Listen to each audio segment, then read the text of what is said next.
Toowoomba in particular is a very regional city, and Ipswich has got that rural feel to it as well. And they both have had major shifts. We're noticing that we've got a lot more first home buyers and investors targeting these markets, and that's because of the price points. Our motto is buy without regrets, and so if you can buy a property that will serve you for 10 years as opposed to 3 years, that will serve you well. It's something. Buying a great property today, that's not just what it's about. It's also getting something that could be ripe for improvement when the time is right for that investor or for the next buyer. You think about, right, lifestyle, what's important to you? How do you get to work? What do you need for your family? What amenities like parks and shops? Then you look at the budget.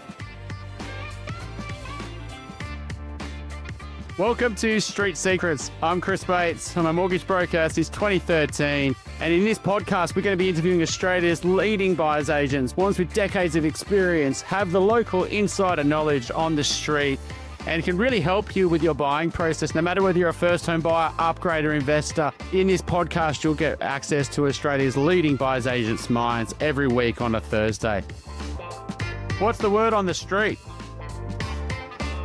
Welcome to Street Secrets. I'm Chris Bates. I'm in the studio today with Melinda Granzien from Precision Property Buyers. How you doing? Nice. Yeah, good, Chris. How are you? Thank you for having me.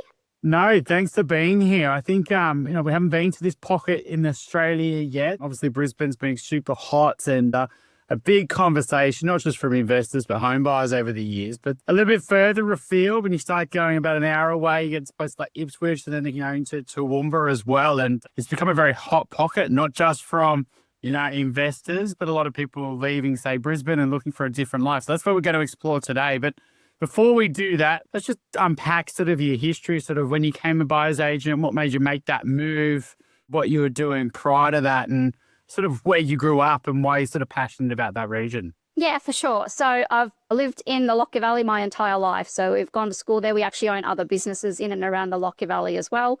Started primarily working after I left school in the medical industry. So I went into the medical industry and I worked there until we started having a family. I became the stay-at-home mum and worked a little casually on the side. Once the kids were at school, went back into working in the medical industry. From there, I had a lot of doctors and nurses asking me, Mel, how do you keep buying investment properties? So we've bought businesses and we started investing in property. We purchased our first investment property about 8 years ago now, and then we quickly purchased our second and then our third. So I was getting asked a lot of questions about how I could do that. That was my light bulb moment. It was that little ticking time bomb going, Mel, it's your time to shine. So I went out, did a real estate course, did my dealer license, did a lot of study, affiliated myself with Pippa and Reba and the REIQ, and set up my own buyer's agency business about 5 years ago now. I've got history in real estate. My grandfather was a real estate agent. We've been local families our entire lives. So I used to help him at auctions when I was 9 years old. I used to type up his contracts with the old typewriter and a bit of carbon copy paper behind and help him type up those contracts and help him out as well. So I did know about real estate. It was always in our blood, I guess. But yeah, moving into being a buyer's agent, it was the passion that I had for property, having the experience of my own investment properties, and then also having doctors and nurses in the profession that I was working, also asking me, Mel, how do you keep buying investment properties? They were a little bit dumbfounded as how I was doing that, and giving a little bit of free advice, I guess, on the side, and letting them know that, look, it's not that hard. If you do it the right way. I guess for me, it was a natural way to go and do it. But for them, that was a struggle. So the light bulb went off. I went home from work the one day and I said to my husband, I'm going to become a buyer's agent. And he kind of went, oh, what are you talking about? And I had to explain to him what it was all about. So aligning myself with the appropriate associations, and then obviously, furthering my skills and being able to provide that advice to my clients now is really important. Yeah, I think the sort of growing up there is, and running businesses really into the local market is, no matter what experience, whether you've been a buyer's agent in a different part of Australia, every local market's just got different sort of things that drive it, right? So when you think about Ipswich, you think about Toowoomba, can you take people on a bit of a journey of sort of the history of those places, how they've changed, particularly, over the last 5 to 10 years, and what's driving those markets now? So I guess what you really got to remember is they are more rural and regional areas. Toowoomba in particular is a very regional city, and Ipswich has got that rural feel to it as well. And they both have had major shifts. We're noticing that we've got a lot more first home buyers and investors targeting these markets. And that's because of the price points. They have had major upticks in prices in both of those locations. They've actually more than doubled, to be completely honest, in the last 5 or so years. They have more than doubled, and they're still rising every day. The property prices in those locations are still rising.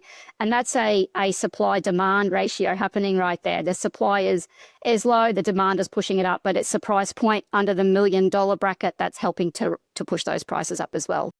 Obviously people are leaving Brisbane often, but what other people are sort of moving to these sort of towns, I guess? I mean, they're almost like little economies in themselves as well, and got local employment. And what are some of the challenges? Obviously, there's a big gap in between them as well of sort of acreages. How have you found that the buyer preferences have sort of shifted in those locations? Probably the biggest inquiry we do get is those people that are living interstate, they living in the city lifestyle, and they're wanting to move out of that. They know that they can get to Brisbane within an hour or two. They're usually driving that when they're travelling in the city regardless, from one end of the city to the next. That takes them that amount of time. And right now they can live more regional, they can have more land, they can have a bit better lifestyle, and they can work from home. So we're finding that that's a big driver into people moving out to our areas. Multi-generational living has also increased a lot. And I actually predicted this a few years ago. I said, I do believe multi-generational thing is going to become part of the future, and it has. We're finding a lot more families are having to live together because of the cost of living and property prices. So what they're looking for is a house that can potentially have a granny flat added, or, can cut a little bit of land off and somebody else can build on it. So they're the drivers that we're seeing in these locations at the moment. The older properties obviously have larger land sizes. There is a lot of development happening in these areas as well. So we've got a lot of developers coming in, developing land. So we've still got the 350 square metre blocks, so that's happening as well. So a lot of infrastructure, a lot of changes coming. Yeah, so when you think about that, because it's when you are in the inner city and, that's potentially not because people are built out and it's gone on for, decades. But when you start stepping a bit further away from the city, you do sort of open up the risk of sort of more supply coming. How do you sort of help clients sort of when you're navigating sort of the Ipswich market or say Toowoomba, making sure that they get assets within that market are some of the better assets and ones that are better protected? I guess the best thing is it's the land size. Right now we're looking for an investor client who's wanting that little bit bigger land so that he can do some form of subdivision. So you've still got land around the 1,200 to 3,000 square metre house blocks, and they're now able to be subdivided. So it's a big push for investors moving into the area. That's the type of properties that they are looking for. Yeah, and then for the home buyers, is it sort of the same thing, right? Is that, yes, they're building more, but just due to affordability, they are limiting down to the sort of smaller lot sizes. It's just the only way they can sell them. But you're just really trying to avoid them going near those and getting into the more established suburbs and bigger blocks. Is it sort of that simple? It's probably a mix of both. Look, obviously a lot of young people these days, they don't want to have to do the yard work either. So those 450 square metre blocks are suitable for them because they want to have the lifestyle. They want to be able to go out and have their coffees and things like that. So it is a mix. We are finding that we are getting probably more inquiry out this way for those that are looking for a little bit bigger land size over the smaller land parcels, but also these areas are also accommodating to that. We've got a lot of developments. A lot of developers are putting in residential estates now as well. So we've got a good mix. I can see that in the future, we're going to have these bigger land parcels are going to continually be developed as well. It is going to change over time, but right now, with those people that are looking for those bigger land parcels, there is definitely still really good opportunity to do that. So when people think about the Ipswich market, how do you break it down in terms of the different price points and where really people would love to be if they could afford it? And how do you sort of navigate a sort of buyer brief there, whether it's an investor or a home buyer? Is sort of what are the principles you sort of look for? Well, you've got a few markets in Ipswich. You've got your character homes. They're on the bigger parcels of land. You've got your developments happening in and around Springfield and Ripley. You've got really good infrastructure there. You've got lots of hospital and employment opportunities out there. So there's different markets in and around Ipswich. Ipswich is renowned for flooding. it can change from street to street in Ipswich. They've changed the planning scheme. They've changed the flooding overlays. So being aware of all of that and understanding that not every area in Ipswich is a good area, and knowing that you've got to do a lot of due diligence in and around what's involved. You've also got a lot of mining influence as well in and around Ipswich. So being really in tune with what you need to look at when you're doing the due diligence for our clients in particular is really important. And also, if they're wanting to subdivide the land, what's happening in and around those locations to be able to do that. Okay, cool. And then in terms of the other element is obviously the Ipswich market. And when you go online, you can see that just the affordability, even if, to get big blocks of lands and character homes, comparing to that what you spent in Brisbane, you can still get the same style of property. Yeah, it's further distance, but it's a similar style to what's in the inner rings of Brisbane, for example. In the Toowoomba market, is it similar, or is it a completely different type of properties that are super desirable there? So Toowoomba's got that very regional feel, all right? So again, Toowoomba's got some amazing things happening up there. We've got the new Toowoomba-based hospital being constructed right now, and that's going to be a big driver for the future of Toowoomba as well. So again, we've got a lot of development, smaller developments happening, residential developments happening in the Toowoomba location. You've got your older homes, but they are probably not more. There is some character homes, but you've got a lot of homes that were probably built in the 80s and 90s. So yes, they're old, but they're not that old. So they're still a brick home and they're still a good quality home. You've got to remember that Toowoomba doesn't have major flooding up there, but it still has obviously got your stormwater flooding and things like that. So again, understanding the local area and knowing what's happening in and around. There's a lot of older suburbs in Toowoomba. I think that they're going to do well, and Toowoomba's going to continue to push west. I can see that the whole of Toowoomba's going to continue to push outwards again. It's a bit of a mission, though, to the city, right? So is it hard for people to go there and still commute? It's an hour and a half to 2 hours, depending on times. And is it just now that it's got to a certain point now that there's, and it's growing, that there's more demand for services and things like that? So what's sort of driving the location? The thing that I like about both Toowoomba and Ipswich is we're getting a lot of new people coming to the area, and they're actually bringing new business, which is fantastic, all right? So the community itself is continuing to evolve, which I think is fantastic. You've got really old regional areas, but you're getting new people moving in, and with that, they're bringing skills and employment and businesses, and it's just continuing to evolve, which is fantastic for the region. Yeah. Okay, cool. And then in terms of the wealth within these locations, is it concentrated often in the farmlands or the big acreages, or is there sort of pockets where people are willing to pay a lot higher premium because they offer a greater lifestyle benefit, or where does the wealth sort of flow to? Yeah, look, definitely. If, those people that want that serviceability to more the city living, it's absolutely there. You're going to find that they're going to be the ones that have those professional jobs and the ability to fund those properties that are closer to the city.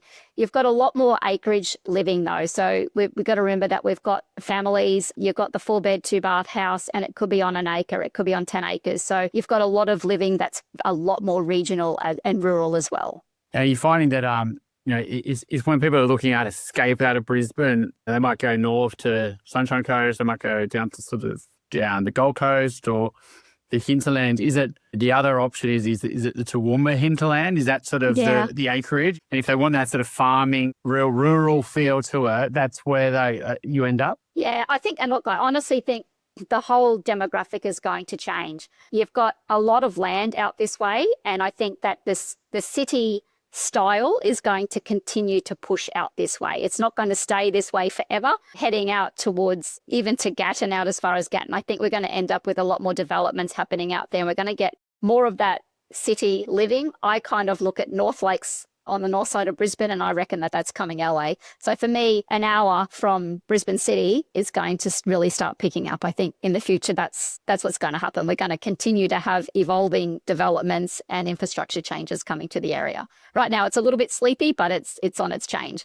Yeah, I mean, obviously there's a lot of wealth within regional Queensland, right? Like there's, a lot of farming and family and kids that have grown up there, and just Toowoomba sort of there, is it sort of where a lot of them end up if they sort of in the middle there, or do you find that the next generation, they want to be close to the farms, but they don't want to be too far? And I think you find a lot of them move to Brisbane. They've grown up there and they think, what am I missing out on? They want to move to the city, but it doesn't take long and they want to come back. They start having kids and then they want to move back because it's a really good lifestyle to bring your children up in. So it's kind of like they move away, but they always generally come back as well. they come back. Yeah, exactly. Once they get to that sort of kid stage, etc. In terms of the sort of local market, I mean, there's been a lot of hot sort of, it's the next place to invest, borderless buyers agents. Obviously, that's a real, under $1 million is a really attractive investment price point just because of people's borrowing capacities and higher interest rates. And how are you finding that affecting when you're out there? And what are some of the challenges you've seen with what they're doing? Yeah, so I guess primarily the biggest thing that we're finding when we're on the ground is we've got a lot of buyers purchasing sight unseen. Obviously, the photos online and agents' impacts of video and photos to the property is definitely not true. We're finding a lot of buyers agents are actually not attending the inspections either. They are literally buying them sight unseen, which is probably really not in the best interest of the buyer. We've gone to properties where we've detected, problems with a property in particular, and it hasn't been disclosed by any means by the sales agent until you physically go and have a look at that property. So it is something that we are finding. A lot of buyers, I think, are feeling a lot of pressure just to buy the property and put offers in. We have come out of, I think that the market's definitely shifted. We were definitely in a seller's market, but that has started to shift. We've actually seen a bit of a slowing with buyer inquiry coming through. So I think that there's a little bit of a shift now. It's turning out of that seller's market into more of a buyer's market, and not the speed's not there anymore. Whereas, they were selling properties within a few days. There were multiple offers, and the pressure for buyers to make a decision and keep up with the market was pretty intense. Properties, especially in Toowoomba, were selling, $100,000 above asking, and it was a bit of a crazy market. So there was a lot of influence due to scarcity, which was pushing the prices a lot higher as well. Yeah, so you found that when it was the height of the sort of investor boom and all the buyers agents were going there, that the pressure and the speed to buy and buy anything without doing the DD around either inspecting it and rushing building and pests or not doing them, etc. There was also, we were concerned about the type of locations, whether they're going to flood zones or, the types of properties, whether the smaller blocks or, the fringe areas. Like, was there also a bit of that going on as well, where it was just, we'll just buy anything because we need to get this client off the books? Yeah, definitely. I definitely felt that. They also don't understand the area. A lot of them don't realise that Toowoomba's an hour and a half from Brisbane. On a map, it looks quite close, but it's not. And I think that that's a big detriment to a lot of buyers. They're thinking that, we can be in Brisbane really quickly, but there's no trains. There's no train commute from Toowoomba to Brisbane. It doesn't exist. And if it does, it's like once a week. It literally travels through Gatton and Rosewood, and it's literally once a week. So it's not as though something that you can just jump on a train and head to Brisbane. And a lot of people don't understand that. It is very regional. If you're buying in Toowoomba, you've got to remember that you're more than likely going to need a car to get to Brisbane, and a taxi would cost a small fortune. So I think a lot of people don't understand that when they're looking out at different areas. It's more influenced by the purchase price. Yes, it might be a 4-bedroom home, but you've got to remember the location also dictates the price as well. It shouldn't just mean that you can buy a house in Brisbane for this and it's cheaper to buy in Toowoomba. The location has to come into it as well, and that should be reflected in the price as well. You mentioned obviously a challenge of those areas in terms of, no train or infrastructure. Is there any other things that, when you think about Ipswich to Toowoomba, like things that, are holding it back, whether it's access to schools, or is there anything else that you're finding that, a lot of buyers maybe just don't factor that in and potentially overpay, or they really avoid buying areas that they shouldn't because of, there's a lack of something? Not really. I think primarily for us, our inquiry is people that want that lifestyle. So they are coming to us because they do want to get away from the rat race. A lot of people are choosing to have that slower way of life, and slow everything down and give the kids a better upbringing. We've had clients reach out and say that they want to have decent land. They want to be able to go, shooting. They want to, get the clay shooting out and things like that. They want to have a horse for the kids. They want to have some sheep and have their own crops and, veggie gardens and things like that. We're finding a lot of people are looking for that. In saying that, they don't understand how to live like that. They don't understand that you're not going to have a sewer system. You're going to be living on tank water. The infrastructure is different. And a lot of them don't understand that. They think that they can turn a tap on and the water will be there. But if the tanks are dry, there's no water. So we educate them on that. It's about educating our clients that living out here is different. Okay, it's not going to be the same as living in the city and having all the services at your door. It's definitely not like that. So we obviously offer that education in and around. You're living in a rural area.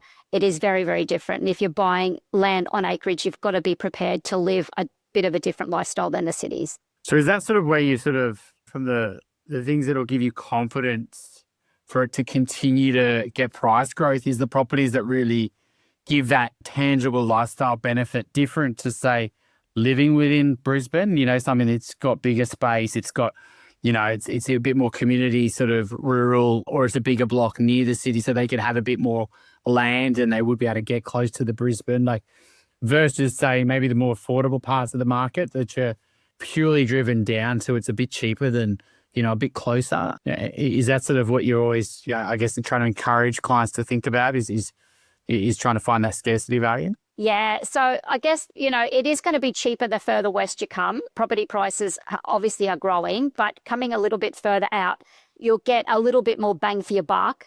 You'll get the bigger house, you'll get the shed, you'll get the pool, you'll get all the lifestyle features that you want if you just move that little bit further out west. And it is a conversation that we have with a lot of our clients. They want to be close to Brisbane, but they want to have the shed, the pool, the big house, and you can't fit all of that onto a 600 square metre block. You need the bigger block size to be able to do that. So for them, it's educating them and going, look, if you drive another 20 minutes, you're going to have all of the things that you're looking for in a property, and it's probably going to be a little cheaper.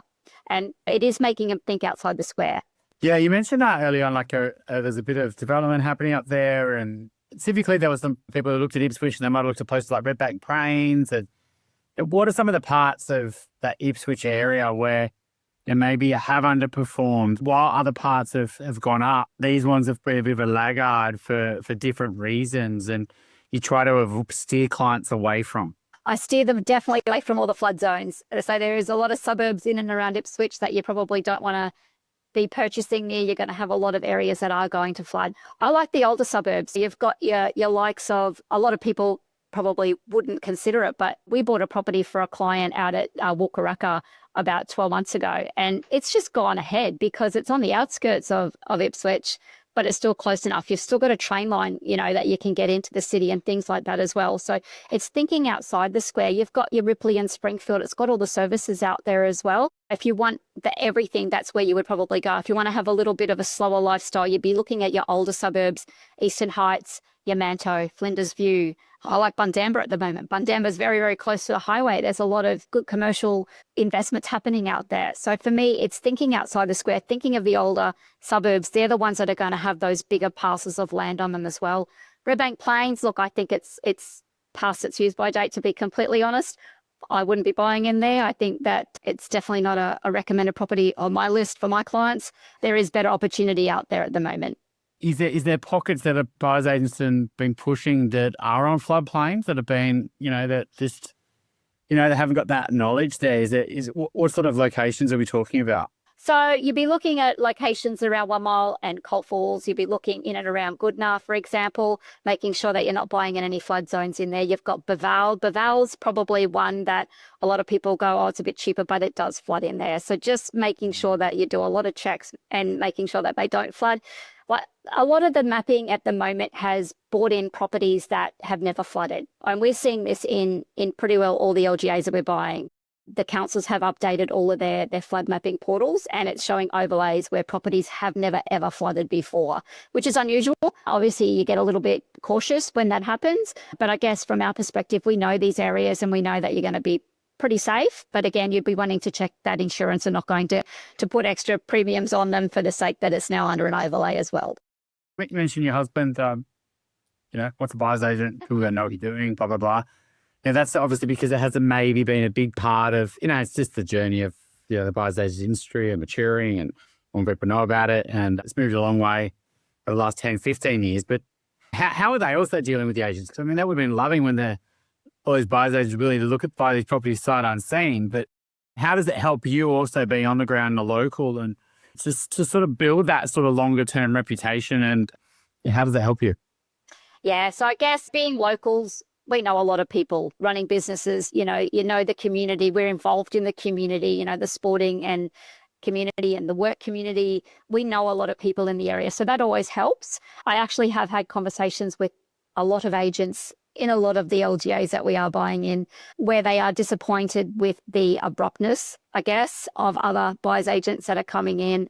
Their communication is not there. So, you need to nurture your sales agent. You need to have that relationship with them. And if you're going to not nurture that, you're not going to have a good outcome. Honestly, I've had a lot of agents say that they've blocked a lot of buyers agents who are particularly not local to the area because that they find that those deals are falling over. So they might be getting a really good offer. It might be somebody coming in and offering that $100,000 more, but they are ending up falling over. So that agent has to go back then and try and get that property to sell. So I think that a lot of those sales agents are very cautious now of dealing with buyers agents that don't particularly traverse the locations that they're buying in because they know that they're probably going to hit a bit of a hurdle at some stage. Yeah, and so you're finding that the local expertise, they know they're going to see you around, they know you, and the ones that are sort of hot now, they're just basically trying to get sales through. They're not that concerned about whether they maintain those relationships sort of longer term. How does it work there in terms of how they're working with buyers agents? Is it a big part of their process now? They've sort of gone on the journey. I guess there's a bit of a country mentality that maybe they sort of made it harder for buyers agents. They wanted to work directly with the buyer and directly with to sort of build those relationships. So they sort of working with you a bit more than they were potentially, say, 5 years ago? Yeah, 100%. It was probably the hardest hurdle was the older, more matured sales agents. They really got their hackles up a little bit. It was like, well, what are you doing here? Where's the buyer? And it was really nurturing them and getting them to understand that we weren't here to cause a problem. We're here to make a deal work, and it's got to work for both parties. There's a seller and a buyer involved, and there is a sweet spot, and it's between the two professionals on representing those clients, it's able to be found. So yeah, definitely at the start, I had a lot of pushback. Honestly, I was the only buyer's agent in the area for at least 3 years, and now we've got a bit of a influx of all these other ones coming through, which is happening not just in my locations, but everywhere. So for me, I spent a lot of years, educating sales agents and meeting with them and explaining what we do for our clients. I actually had a sales agent say to me that they get a handyman in to fix up things in the property because Mel's going to come through and have a look at it and pick it to pieces. So things like that. So they understand now that I do work very hard for my clients. We physically inspect properties. We don't recommend it unless we've looked at it. And there is honestly other buyers agents out there that don't do that. So for me, if you want to do right by your client, honestly work really hard for your client and make sure that you are doing the right thing for them. Is there any other major infrastructure or things that are happening at a sort of region level that a lot of people wouldn't know and that, are either going to be either negatives or positives sort of coming down the line that are really going to activate it or concern certain parts? Yeah, so obviously out here, things go a little slower than in the cities. Look, there has been talk of inland rail coming. It's been a bone of contention in and around the local area. We're going to lose farming land if it comes and things like that. So it would be a good thing, but it's finding the right location for that and making it happen. I do think that it would be a good idea, but again, it's just going to be a slow-moving process to find the right outcome for that. Hospitals need to come in the Lockyer Valley, for example. So in the Lockyer Valley Regional Council, the councillors are working really hard to try and get a bigger regional hospital. We've got very small, more community hospitals, and honestly, they're only there to cater for people who are in palliative care or maybe a small accident over the weekend. They're definitely not there to cater for bigger needs. So we do need it. I do believe it's going to come. I think we need to have that infrastructure increased. We need to have more police and ambulance stations and fire stations. We're still very, very regional. Is it going to happen? I honestly think it is. It has to happen. Our local areas need to keep up with the changes that are coming. Our population has grown, especially in all of those locations. So Ipswich, Toowoomba and the Lockyer Valley, the populations are booming at the moment, but the infrastructure is not there. So yes, there is a bit of a lag at the moment. And I do think that there is really good opportunity for the local councils to really get on board and improve the infrastructure. That's going to then also improve the developments that can happen in and around the location. In terms of the local economies, is there things that people just wouldn't know, wouldn't expect that there's a really strong tourism, or naturally people might think mining or farming or agricultural sort of related? Is there some other elements that are really driving sort of the Ipswich and local and even more so the Toowoomba sort of market? So when you have your big players come, so you've got your Coles and Bunnings and Aldi, when they start coming, obviously there's really good opportunity. Hospital growth is amazing. So having all of that is really good employment drivers for all these locations. And it is coming. It's going to happen. It needs to come. We need to keep up, and like I said, I look at North Lakes and how that area has boomed over the last 10 or 20 years, and it's going to happen out here. So I just think it's just going to be a really good area to be in. I think we're sitting in a really sweet spot at the moment. We can't head east. We have to go west. So there's only one other way we can go. Yeah, very good. Also, Melinda, it's been a good chat. Obviously, there's a lot going on in those areas. I think the local market noise and having feet on the ground is extremely powerful, and sort of knowing what the locals want over time and not getting sort of wrapped up in a frenzy of, just because everyone's buying there, and trying to maintain and build long-term relationships with agents. And I think that's, looking after your clients. And I think that would be, so if someone's looking up there in those areas, I think you're in safe hands when you focus on that local expertise and to being part of Reba as well. So thanks so much for coming on. You're welcome. Thank you, Chris.